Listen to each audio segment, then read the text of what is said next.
لوگ یہ کہتے ہیں کہ بھائی مسلمانوں کا ایک خلیفہ کیوں نہیں ہے؟ یہ اچھی بات ہے مسلمانوں کا ایک خلیفہ ہوتا، لیکن مسلمانوں کا ایک خلیفہ 1200 سال سے نہیں ہے. سمجھ آ رہی ہے بات؟ خلافت عثمانیہ بہت بڑی تھی، مگر ہندوستان پہ اس کی حکومت نہیں تھی خلافت عثمانیہ. یہاں مغل بادشاہوں کی حکومت تھی. چل رہے تھے کیوں اس کو علماء نے بڑی برائی سے بچنے کے لیے ہمیشہ چھوٹی برائی کو برداشت کیا کہ بھائی اگر خلافت عثمانیہ حملہ کر دے ہندوستان پر تو نتیجہ یہ نہیں نکلے گا کہ مغلوں کا خاتمہ ہو جائے گا، وہ بھی کہیں سے مدد لے لیں گے، وہ برطانیہ سے مدد لے لیں گے یا وہ کہیں اور سے مدد لے لیں گے، چائنا سے لے لیں گے، جو بھی اس زمانے میں جو زمینی حقائق ہوں گے، تو بڑی بڑی طاقتیں آپس میں لڑ پڑیں گی اور لامحدود نہ خلافت عثمانیہ رہے گی نہ مغلوں کی حکومت رہے گی، سب کی ایسی کی تیسی ہو جائے گی.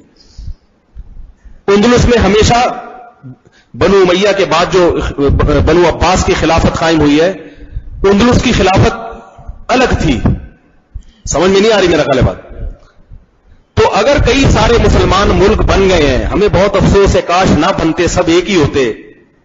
تمنا بہت اچھی چیز ہے، بہت اچھی چیز. جیسے بوڑھا آدمی کہ کاش میں جوان ہوتا، ایسا سوچنے میں کوئی حرج نہیں ہے، کاش ہوتا، لیکن ہو نہیں سکتا. بوڑھے کو جوان کرنے کے لیے اگر آپ اس کو کھلانا شروع کر دیں، طاقت کے انجیکشن لگانا شروع کر دیں اور طاقت کے کشتے کھلانا شروع کر دیں، تو جو رہے سہے دانت ہیں وہ بھی گر جائیں گے اس کے. اس کو آپ صبح صبح چنے کھلائیں گے، چنے کھایا کرو، اس سے بڑی طاقت آتی ہے، وہ کہے گا جبڑے اس کے جو ہے نا وہ. تو اگر ایک خلافت ہوتی بہت اچھا تھا، بہت خوشی کی بات ہے، لیکن جب نہیں ہے تو اس خلافت کو قائم رہنے کے لیے جو رہی صحیح حکومتیں ہیں لنگڑی لولی، ان کے بھی ہاتھ پاؤں کاٹ دو گے تو میرے بھائی خلافتیں نہیں آئیں گی. جو تھوڑا بہت ہے وہ بھی ختم ہو جائے. اب اس کی کوشش کر لو کہ انہی مسلمان ملکوں کا ایک مضبوط بلاک بن جائے، یہ سب متحد ہو جائے. اسی کی کوشش کر لو کسی طریقے سے، اور اس میں آپ کی بات ہر آدمی سنے گا.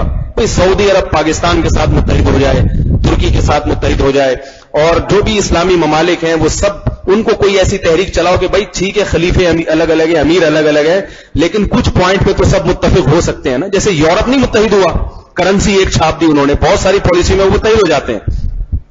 لیکن اگر آپ نے کوئی ایسی کوشش کی الٹی سیدھی تو میرے بھائی اس امت کی ایسی کی تیسی ہو جائے گی، بالکل بیڑا غرق ہو جائے گا. اور بار بار میں ایک بات یہ کہتا ہوں. اچھا پہلے میں یہ بتا دوں کہ نبی صلی اللہ علیہ وسلم کی سیرت، پھر آپ صلی اللہ علیہ وسلم جو مدینہ گئے ہیں تو بھی آپ صلی اللہ علیہ وسلم نے خود سے چڑھائی نہیں کی. غزوہ بدر جو ہوئی ہے وہ اتفاقی لڑائی تھی. 300 لوگ اکثر یہ کہتے ہیں 313 کو جب اللہ نے 1000 پہ غالب کر دیا تو ہم کیوں نہیں ہو سکتے غالب؟ 313 کو 1000 پہ اللہ نے اپنی قدرت سے غالب کیا، معجزہ تھا. نبی صلی اللہ علیہ وسلم غزوہ بدر میں لڑائی کرنے کے لیے نہیں نکلے تھے، وہ تو اتفاق سے وہاں جا کے لڑائی ہو گئی، میدان جنگ بن گیا وہ. پھر اللہ نے اپنی مدد کی کیونکہ اللہ تعالیٰ ان 313 کو ضائع نہیں کرنا چاہتے تھے. اور پھر بھی 313 اور 1000 کا بھی تو کوئی ریشو تھا نا، اس کا بھی تو کچھ بنتا ہے. اور محمد صلی اللہ علیہ وسلم ان کی صف میں موجود بھی ہیں. اس کے بعد ہے غزوہ احد جو بڑی لڑائی ہوئی ہے. غزوہ احد میں بھی کافروں نے حملہ کیا تھا، مسلمانوں نے حملہ نہیں کیا. غزوہ خندق ہوئی ہے اس کے بعد، اس میں بھی حملہ کس نے کیا ہے؟ کافروں نے. اور آپ صلی اللہ علیہ وسلم سر جوڑ کے صحابہ کے ساتھ بڑھ گئے کہ چاروں طرف سے مدینہ کے چاروں طرف سے قبائل حملہ کر رہے ہیں، تو ہم کیسے اپنے آپ کو بچائیں؟ کیسے؟ اس پر نہیں ہے کہ ان سب کو شکست دے کے ہم ان پہ غالب کیسے آ جائیں، جس قبیلے نے حملہ کیا ہم اس پہ کیسے غالب آ جائیں. نہ نہ نہ نہ بھئی، چاروں طرف سے تو نہیں لڑ سکتے نا.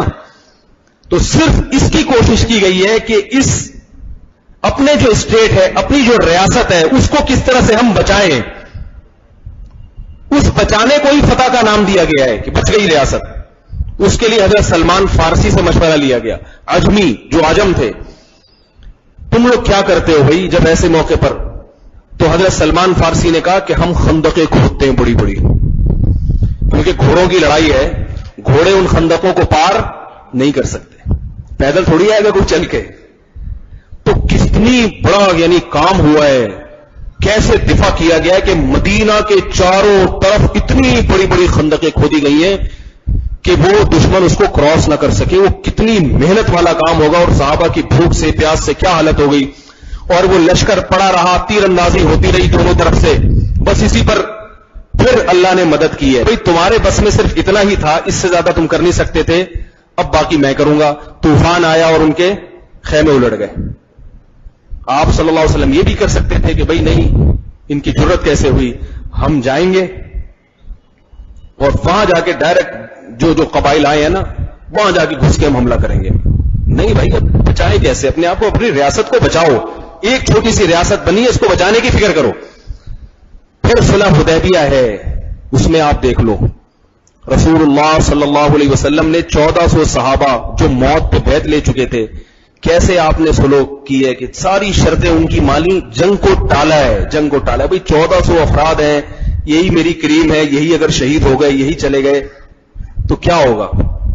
تو آپ صلی اللہ علیہ وسلم نے جو شرائط تسلیم کی ہیں ان کی ساری, کہ بھئی ٹھیک ہے, یہ شرط بھی, یہ شرط بھی, یہ شرط بھی, یہ شرط, ٹالو جنگ کو.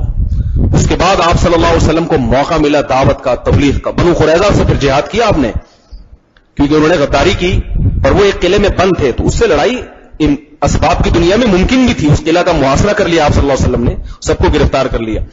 تو دوسرا کیا ہے, مکہ کی جو لڑائی ہے وہ پہلی لڑائی ہے جس میں آپ صلی اللہ علیہ وسلم نے اقدام کیا. 10,000 کا لشکر جب تیار ہو گیا, اور یہ سارا لشکر دعوت سے تیار ہوا ہے, تبلیغ سے تیار ہوا ہے. سمجھ میں آ رہی ہے بات. ہمارے ہاں جو جہاد کرنے والے لوگ ہیں وہ تبلیغ کی اہمیت کا انکار کرتے ہیں, اور بعض تبلیغ والے جہاد کی اہمیت کا انکار کر دیتے ہیں. یہ غلط ہے.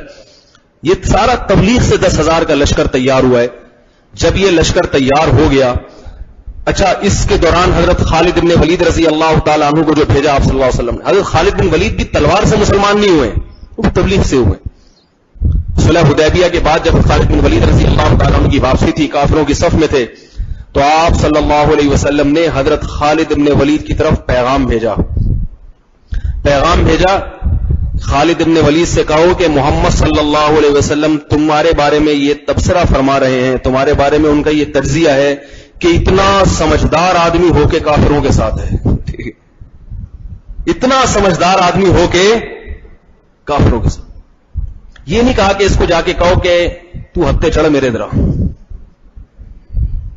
حالانکہ یہ وہ خالد بن ولید ہیں جنہوں نے غزوہ احد میں 70 بڑے بڑے صحابہ کو کی شہادت کی ذمہ داری ان کے کندھوں پر ہے, ان کی وجہ سے ہوئے شہید, جن میں نبی کے چچا بھی ہیں. یہ نبی صلی اللہ علیہ وسلم کی پالیسیاں ہیں کہ جذبات سے ہٹ کے کام کرنا ہے. جس وقت جو طریقہ سوٹیبل ہے اس کو اختیار کیا جائے. ہمارے یہاں ہر آدمی جذباتی بنا ہوا ہے, ہر آدمی بم ہے, چاہے وہ تبلیغ میں ہو, چاہے تبلیغ میں تو تبلیغ کا بم ہے, وہ خانقاہ میں ہے تو خانقاہ کا بم ہے. وہ بس وہ کہتے ہیں یہی طریقہ ہے, وہ اس کے علاوہ میرے شیخ سے سارے بات ہو جائے, وہ والا جو شیخ ہے نا وہ بندہ ہی صحیح نہیں ہے, وہ تو بندہ ہی صحیح نہیں ہے, اس کے تو بیانات دیکھ لو.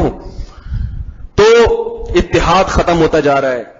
اپنے ملکوں کی حفاظت جو ہماری ذمہ داری تھی, اپنے ملکوں کی, اپنے گھر کی حفاظت کریں, وہ اس کی ایسی کی تیسی اپنے پاؤں پہ کلاڑے مارنا شروع کر دی. حکمران تو ویسے ہی بیچ باچ کے کھانے کی کوشش میں ہوتے ہیں ملک کو, وہ تو ویسے ہی مخلص نہیں ہے. عوام تو کم از کم اپنے ملک کے ساتھ مخلص ہو.